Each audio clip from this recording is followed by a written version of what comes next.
boys. We here chilling, and I'm here kicking it with my partners in crime. Introduce yourself, my dog. Yo, what up, Jerry? Original LP. You could find me on IG and on Twitter at Valley of the Sun, and you know I love me some boxing. So let's get into it. This new segment. Thank you all for joining us tonight. Let's go.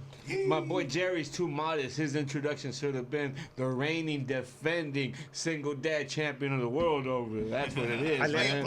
I left that for you, bro. Yeah, look, and I gladly did. He pitched it, and I was like, that's boom, right. There it went. It was that Valley Oop. That's where it was, man. Look, it's your boy Guapo Damas in the house at the top of the world, representing ASU this week. Big shout out to my son Steven, moving into the dorms at ASU.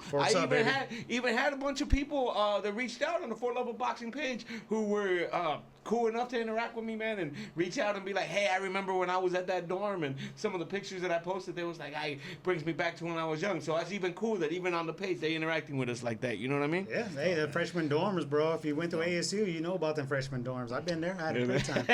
Same. Hey, listen. Yeah. We kind of had a background back there. You know what I mean? Listen, it's but funny when you posted that picture, man. I was all like, what? So they haven't changed the freshman dorms at all. They haven't at all, bro. I was like, they got one just like that in Prescott? Yeah, I was like, all right, cool. But you were like, I was like, oh, it made more sense. Forks up. Let's go, Devils. Let's have a good football season, baby. It is, man. Listen, I'm going to segue off real quick, man. Last time, me and Mr. LP got into a conversation in here that actually ran pretty deep, and we went into the night with it, right? The question had been, examples of times when you've seen a fighter who came with it, had enough heart to get dropped in a fight, have enough resiliency and enough heart to get up and then finish out the fight. So this time, though, I'm asking you guys slightly different on that question. Was it weaker? No, listen. This time, tell me a fighter that you may remember who actually took that hit and then either decided to stay down, decided to not get up, decided to quit, or was just plainly knocked out. You know, there's plenty of examples of it. Go ahead and give it to me. Go ahead, Jerry. Let's go ahead and get that one wrong, bro. So we talking about like unbelievable, just soft ass pansies, if you will. Well, I don't know, man. It's not necessarily just that too, because I also said that maybe somebody personally did get caught. I think you guys would agree. Went to sleep. All right, Jerry. So again, man, this one lives rent free in my dome. It was amazing to see because that pop, and then just see that man go, boom, like Rocky Balboa, or like Apollo Creed fell down in Rocky 4. Wait, hold on, I'm interested now. Where you going with this? Argentina, bro. Let's start off with that, right? Yes, sir. What was these both guys now, man? Were both like at the pinnacle of their careers. Top 5 pound for pound. They probably both were. Wait, we talking about a fight with 2 top 5 pound for pound fighters in it. We are. Holy shit. Keep this talking. He already knows.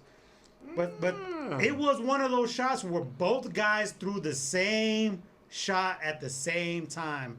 One just got there a hair, half of, not millisecond, right before the other dude. And we're talking about quality boxing. But at the end of that follow through, Mr. Paul Williams took that shot from Sergio Martinez in Atlantic City or was it Atlantic City? I think Mohegan Sun, Connecticut, something like that on the East Coast. It was the East Coast. I don't remember. Wow. Face first planted, bro, and his eyes sitting there. Amazing memory, man. Bro, he just sitting there. He was just like, yes, man. You know, I mean, but still, at the same time when that happened, it was beautiful brutality, bro. Oh my gosh, that was that sound, that echo, and then that crowd, and then Sergio Martinez with the crown on his head or something like that afterwards. That knockout was impressive. That's a memory that really pulls you back, right? And man, it draws it out. Like you said, I'm glad that it's living in your rent-free in your mind, bro, because that's a beautiful memory, man. It actually, a lot of people would say it catapulted Sergio Martinez. Absolutely. Superstar. Everybody loves the knockouts. And when you have a knockout like that, it's going to be, and if that happened in today's era, it would go viral. On every platform. Because all these social media networks didn't exist at that particular point. You know what I'm saying? Best believe that would have been a highlight reel that would have been shared all across the freaking platforms. Everywhere, bro. But it was way before that. It's time. Well, it wasn't really that ago. No. I mean, it's modern enough to where you might be able to circulate some footage of that. Still make it go viral. That's how like nice it was. You know? How long was that? I'm gonna guess probably within the last 15 years for sure. So that was a while ago. It seemed like it wasn't that long ago. No, I was just thinking that, man. but it has definitely at least been 15. So shout out to Paul Williams. I know shout out to Paul Williams. Yep, for taking that punch. Wait, we actually had the honor to meet that man. We met him in Vegas. Where'd you guys meet him at, bro? We met him in Vegas. I want to say it was probably for a big fight weekend. It was a big fight. It was. He was cool. He was cool. I mean, hella cool. The only thing is he was in the wheelchair by then. Oh, okay. And if you don't know the Paul Williams story is he had a motorcycle accident while he was in training, if I'm not mistaken. He was gonna have a big fight with a big name. Yeah, I can't remember lined that, up. It was a big fight. And I think it might have even been Mayweather or somebody along those lines. It was a big fight. But he got injured in a motorcycle accident that left him in a wheelchair for the rest of his life. And a couple of years after that, such a tragic story when it took that turn, man. Absolutely. I mean, you just never know when little things like that can happen to you. You're on top of the world, and then life humbles you. So. Yeah, Mr. Guapo Damas, you always live on top of the world. Yeah, no, enjoy every day, brother. Watch out as I'm looking down. I'm like, whoa, looking down from down here, man. All right, listen. I'm going to keep shifting, bro. That's a good one for Jerry, man. It actually brings Paul me back. Williams, Sergio Martinez, round 2. Man, rent-free, bro. So the one that I think of when I think of it, and it wasn't a knockout that ended it like that, where it was like, oh, walk away because he's not getting up, you know? He actually attempted to get up, man. My memory that I have, I'll never forget, was watching. Trevor Burbank. No, listen. And big shout out to my man Little C out there because we were watching the fight together, right?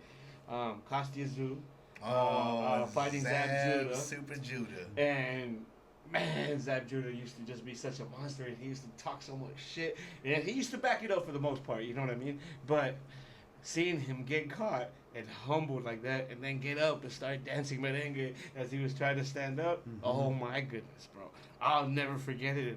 Oh my man! Maybe Adrian Broner learned how to dance watching Zab Judah fights. Yes, he did, man. Yes, he did, man.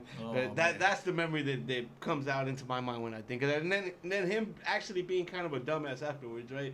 And going after the ref like the ref had anything to do with that being stopped. You know, I mean, the referee had to stop it. There was no way around it. You know. Yeah, he was more like, who that?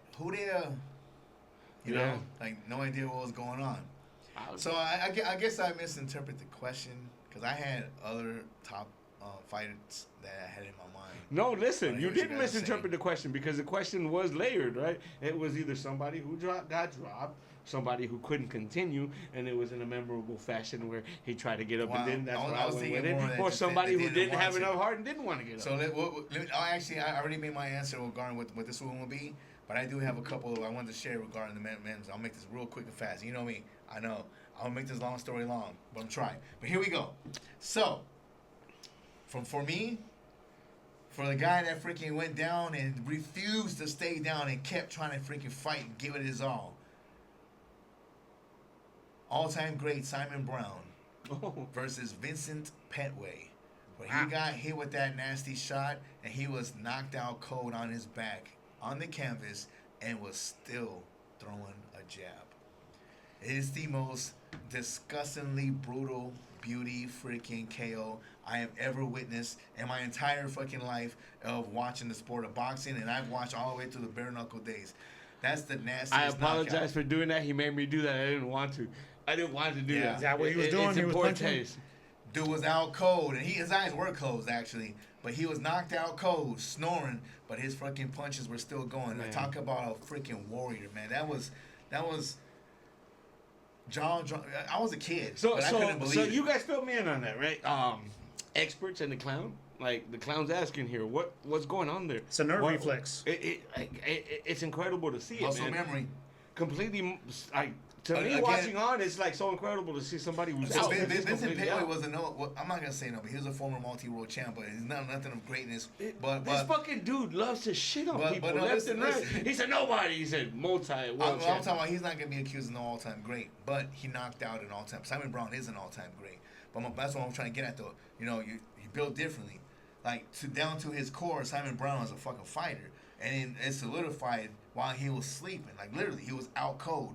If you guys need to go again. Vincent Petway, Simon Brown. Google it. Man. Oh my goodness. Simon Brown was laid out on his back, stiff as a board, and his punches were still being thrown out there. Yeah, you don't Insane. You don't see that reaction so much anymore, and I don't know if that has a lot to do with conditioning of this new era of fighter. I mean, obviously, might be you look something at where it's a different type of a knockout that's happening now. absolutely. I mean, you get the tempo shots, right? The equilibrium shots, and they kind of do the dance and stuff like that. You know, looks like a reindeer coming out the womb, dancing, walking for the first time, kind of dance. I have an opinion or a thought process in regards to that. I'll share. I think it's because of the modern science rehydration. Yes. Because before that, Solid it was point, just bro. water. Very solid point. These guys were draining themselves to make weight, and they didn't have the resources as the fighters do now to replenish their nutrients. Proper and replenishment stuff, within that 24 so, hours. These guys are still drained, and all they got is some freaking H2O, which obviously is not enough. And we've seen some people getting some straight, like you mentioned, Bambi legs and stuff. You know what I'm saying? Like some shaky, like we hardly don't see that anymore. I mean, we gave some one-punch cold knockouts, falling in between and stuff. But like somebody getting beat, getting knocked out, they're like, oh shit, I'm done. Like no more. Like starched, trying to get up, falling all over the freaking self. Like, nah, that's very rare, very rare. Yeah, no, solid point, bro. That's probably nail on the head right there. That's probably what it is. They properly rehydrate their body, mind. You know, I mean, some fighters come in 20, 25 pounds heavier, and then you could just see how much more bigger they are. Size difference, like 2-3 size. So that means they could absorb more punches, is what we're getting at. They could absorb those punches a little better. Yeah. So tell me, as I listen on also, do you think that'll be something that in the future we'll see that maybe the damaging effects in the long term for the fighters is going to be less too? We can only hope. We can only hope. I mean, see that is kind of catch-22 because I'm not a big fan of these guys blowing up that big. But yes, it is for their safety. They have a team that actually can strategically bring them down to said weight, and then bring them right back up again with the resources, the nutrients, the vitamins and stuff to get them up. Again, fighters that was getting it down to there, if they're forcing their body down, they may eat, so maybe they go up 3-4 pounds, but they're still drained. You know what I mean? They're still dehydrated. Their brain's not getting all the fuel and the energy it needs, and then one big pop where it rattles that bad boy's like, man, I'm going to bed. We're done. Eyes open, still throwing punches, whatever the case be. Like we just use that example. And now, do you guys think that the actual concussion part that happens, right? Because that's a big, big thing in studies, right? 100%. The CTE and all the concussions that actually happen. Do you think that the rehydration and all the modern technology helps within less concussions actually happening too? Or do you think that now, because we're more informed, that we're starting to see more concussions kind of being in the open, but it's not really a spike in the number as much as it's more because we're seeing people actually be tested for it? I don't know, man. I ain't no doctor. I really don't know. I still don't know. Like, I mean, it's just some people can take shots, some people and the don't. clown, and that's the answer. That's a good question. I'm not saying I'm not going to give a response, but like I'm a doctor or somebody. It's a complex question. Yeah, 100%. You know, and that's something obviously, we are not going to brag about talking. Like we know it. Clearly, the facts. And this guy brought that question out of left field, but we gonna give it our shot. So this was my take on that: is with boxing, you don't get punched in certain areas of the head like you would when you're playing football and you're using like the forehead a lot, or you get hit from behind the head. Rapid punching in boxing is illegal, so that's why a lot of fighters, whether they just get barely touched behind the head, whether it's true or legit or not, but it can fuck with your equilibrium. It's tender back there. So the only belt trinket or sanctioning body that limits weigh-in blow-up is the IBF. Mm-hmm. So you can only weigh 10 pounds the day of the fight after you weigh in. But so after that 10 pounds... It actually is a double weigh-in because if you actually is there any fighters who are notorious for that? What? For blowing up maybe too much on day of where you might see them. If you're not fighting for the IBF, I mean, Chavez Jr., I would blow up a lot. I know that recently. Canelo throws on probably a good, I want to say 15 to 16 pounds. And RIP to him, the Hall of Famer, Arturo Gatti. Yeah, It was Little notorious. Gotti too. In fact, that was Shout out to Arturo Gotti, man. yeah, Rest in paradise, champ. but that was the start of the backlash of the day before weigh-ins, because this guy used to come in 25, 30 pounds bigger. Oh, man. And he used to come through with some of the most Shout brutal out to his knockouts. team for getting him but there. it was just not Mondeo. fair. It was really nasty, man. You know, I wish we would have And asked. man, respect to Joey Gamache, man. Respect, man. What a true warrior, what a true G. And that I know that KO basically ruined his freaking his boxing career. He's a trainer now. And he does his thing. Again, shout out Joey. But I feel you, man. That shit was not fair. That was whack as hell, man. But it is what it is. Different time, different era.